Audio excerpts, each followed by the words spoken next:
Ron Nehring, former California Republican Party chair, now the California chair of the Cruz campaign. Thank you so much, Ron, for joining me. Good morning. Good morning. So normally if you were to see a poll and you'd say Ted Cruz is leading Trump by 8 points, you might say, okay, impressive. But when you're talking about Texas and an 8-point lead from Senator Cruz, a very vocal Texan, that is not good. How do you process it? Oh, I think we're in great shape in the state of Texas. As a matter of fact, you know, we had that big endorsement coming out today.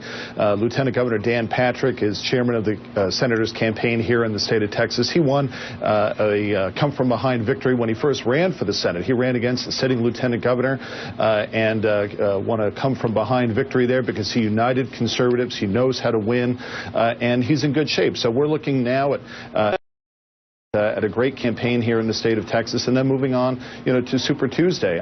Our plan so far is exactly on track. We said initially that we would win one of the initial states voting in the month of February. We did that. Marco Rubio's firewall in Nevada has been burned to ashes. He did not win in the state of Nevada as he needed to. He didn't win in South Carolina as he said he needed to. So we're in good shape going into Super Tuesday.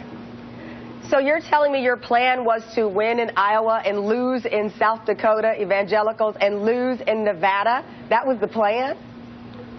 No, our plan was, we were very clear from the outset that our plan was to win one of the 4 early states. We accomplished that.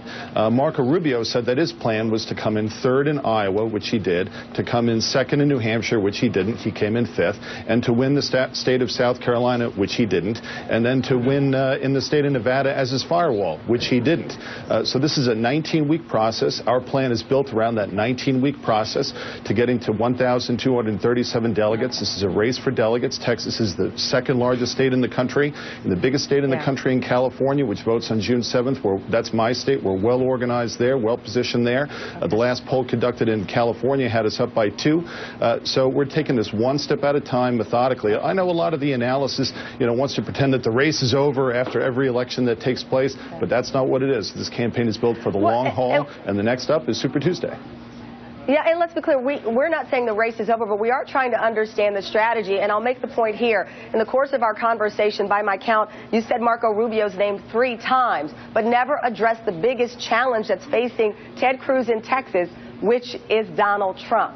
So let me ask you this. Why has he been losing the evangelical vote to Donald Trump at this point? Well, one thing that people should, of course, is that the evangelical vote is not monolithic. In the more liberal parts of South Carolina, for example, or the coastal area or the capital of Columbia, Marco Rubio did better there because liberal evangelicals are more likely to vote for a different candidate. There's no question about that. That's not a monolithic vote. At the end of the day, it's critical for us to unite conservatives, which has been happening, we've been moving in that direction going forward, and the dynamic of the race has also changed. We started with 17 candidates. Now we're down to 5. That will continue to narrow as we go forward. And the candidate who has a really hard time going forward is Marco Rubio, because Marco Rubio can't unite conservatives. Ted Cruz can, and that's the biggest element in the dynamic as we move forward toward a one-on-one race with Donald Trump. The candidate who has a problem in Texas is Donald Trump, because he's not in the lead here, he's not going to do well here. Ted Cruz is going to do well here, and the momentum that we have by having the endorsement of the state's very popular governor coming out today, joining the lieutenant governor and many other Texas officials, gives Ted Cruz that boost going forward.